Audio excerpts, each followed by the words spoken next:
Breaking news! It's just been confirmed that changes have happened at the Detroit Lions, and it has fans very excited. We're talking big moves, strategic changes, and of course, the latest on the Lions' new defensive end. You won't want to miss this one. I'll give you all the details firsthand. But before we dive into the exciting trade news and everything that's happening in Detroit, make sure to hit that like button and subscribe so you don't miss any updates. So let's get started.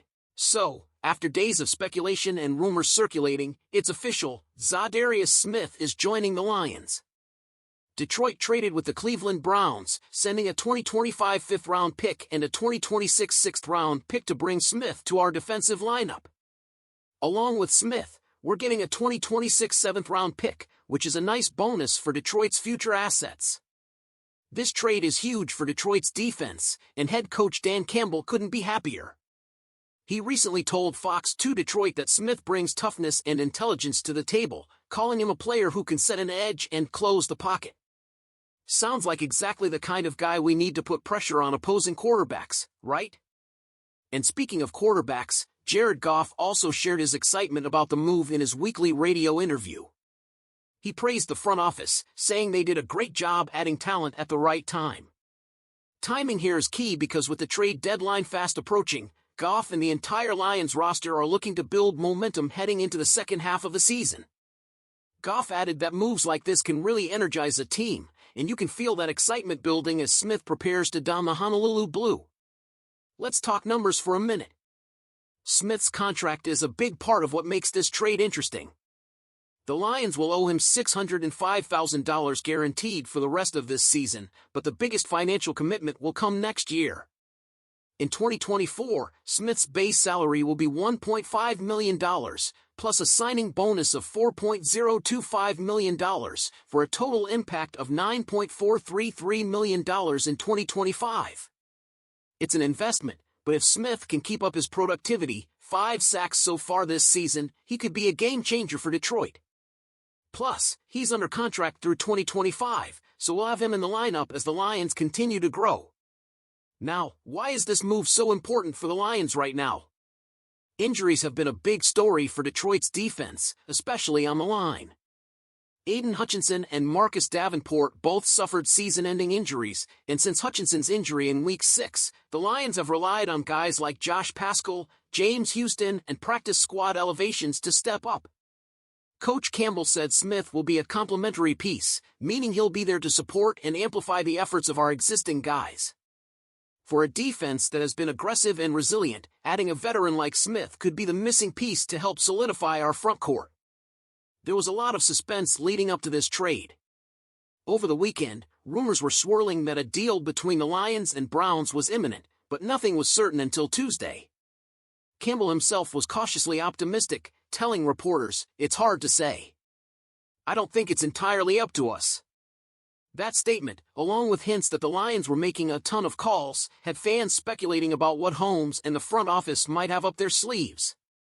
Now that the trade is finalized, Campbell and Holmes look like a dynamic duo, showing that they're willing to take smart risks and make big moves to keep the team competitive.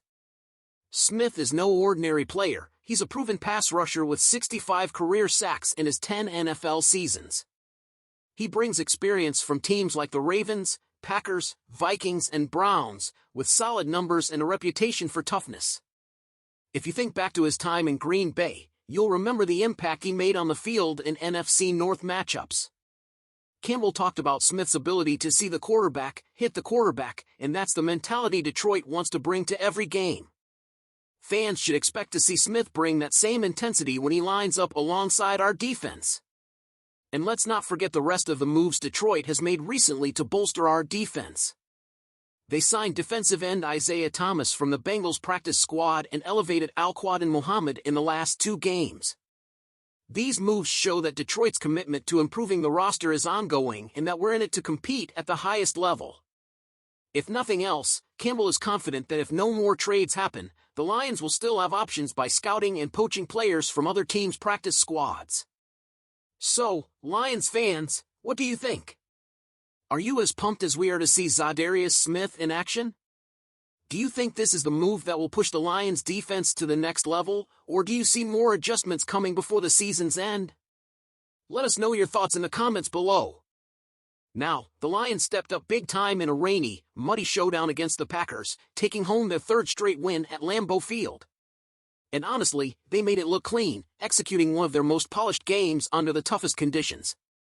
We're talking about rain, wind, and all the elements working against them. Yet, it was clear from the start that Detroit was in control, and the stats back it up. Let's dive into some key numbers from the game that show just how solid this Lions team really is. Jack Campbell, for example, was all over the field, finishing with a 13.6% run defense stop rate. That put him in the top 5 among linebackers in Week 9, proving his growth and development as a real game-changer. Campbell was everywhere, reading plays, plugging gaps, and shutting down the Packers' running attack when it mattered. Moving on to our pass rush, Alim McNeill led the charge with 7 quarterback pressures, finishing third among all interior defensive linemen this week. Adding Zadarius Smith is only going to elevate this group even more, and McNeill is showing that his recent contract extension was worth every penny. The defensive line kept pressure on Green Bay's Jordan Love, forcing him to scramble and throw off balance, which brings us to the next big stat, a 29% forced incompletion rate by the Lions secondary. Carlton Davis played a big role here, leading our defense with a forced incompletion rate that ranked 4th out of 73 cornerbacks in Week 9.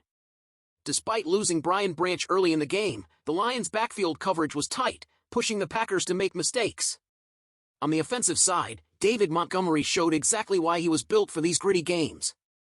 Montgomery averaged 3.47 yards after contact per attempt, and of his 17 carries, 6 went for first downs. That's huge when you're playing in bad weather because it means Montgomery kept those chains moving, wearing down the Packers' defense and controlling the clock. This kind of relentless running made a real difference, especially on a day when ball possession was so critical. Now, let's talk about Amon-Ra St. Brown. St. Brown extended his catch streak to an incredible 30 catches, catching all 7 of his targets this week. This isn't just a nice-to-know stat, it's extraordinary.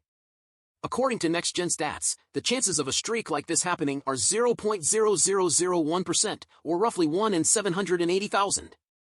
To put that in perspective, it's like getting struck by lightning, twice. He also led the league in catch rate over expected with 34.5% this week, further proving that his chemistry with Jared Goff is something special.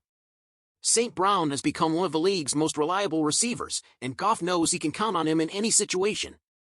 And here's the cherry on top, the Detroit Lions have climbed to the number 1 spot in most NFL power rankings. Out of 9 rankings we track each week, 5 now have the Lions at number 1. With the Kansas City Chiefs struggling a bit, the Lions are being considered as the NFL's top team, and that's no small feat since their loss to the Buccaneers. The Lions have outscored their opponents 216-108. They're third in offensive EPA per play, second in defense, and first in DVOA rankings. This team is balanced, fierce, and disciplined, everything you want to see in a Super Bowl contender. The big question now is, how do you Lions fans feel about this ranking? Do you agree with the analysts who have Detroit at the top? And what do you think about our chances to make it all the way this year? Thanks for tuning in today. Don't forget to drop a like and subscribe if you haven't already, so you never miss out on all the latest Lions updates. Let's keep this momentum going, and I'll see you in the next video. Go Lions!